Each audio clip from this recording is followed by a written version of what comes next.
జీ5 ఉండగా మీ favourite TV shows ని మీరు అస్సలు మిస్ అవ్వలేరు. Complete free. వాయినం తీసుకోవడానికి అవని అర్హురాలే.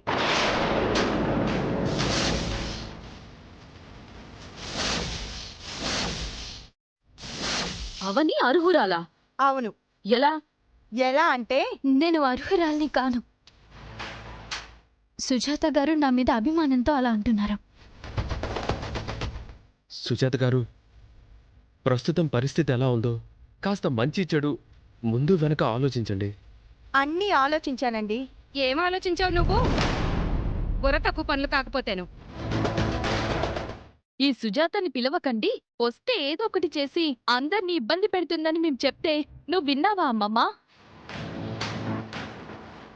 చూడమ్మా, మంచితనంలోనూ మంచి గుణంలోనూ సహాయంలోనూ సాహసంలోనూ అవని అందరికంటే ముందుండొచ్చు గాని ముత్తైదువులా వాయినం తీసుకోవడానికి మాత్రం అర్హురాలు కాదమ్మా.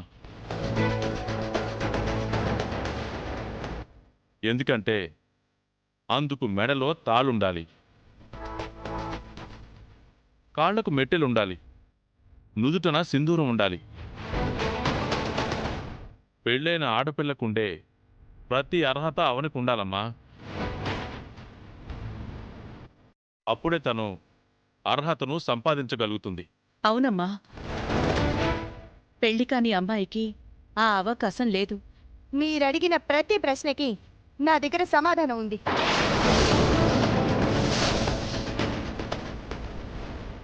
అవనికి వాయినం ఇవ్వొచ్చు.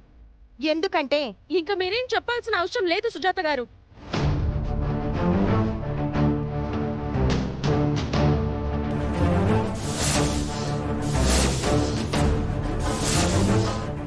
నీ మౌనవ్రతం ఏమైంది?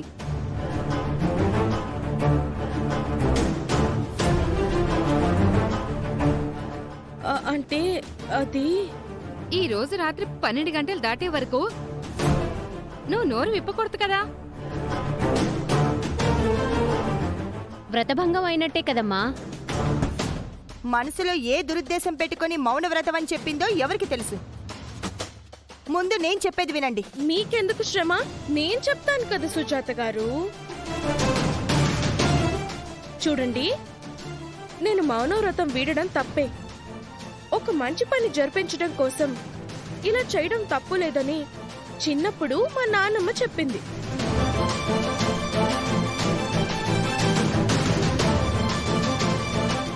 తొమ్మిదో ముత్తైదువుగా అవని వాయినం అందుకోవచ్చు అని నేను చెప్తున్నాను.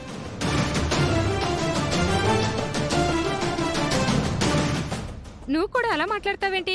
పెళ్ళైన అమ్మాయికి కాదు, పెళ్లి కావాల్సిన అమ్మాయికి కూడా క్లిష్ట సమయంలో వాయినం ఇవ్వచ్చు అని గతంలో ఓ సిద్ధాంతి గారు చెప్పడం నేను చూశాను.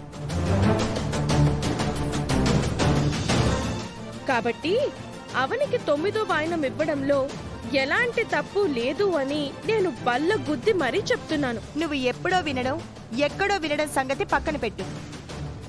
నేను చెప్పబోయేది వినండి. మీరు ఇంకొక మాట మాట్లాడినా మీరు ఎంతగానో అభిమానించే ప్రేమించే అవని మీద బొట్టు.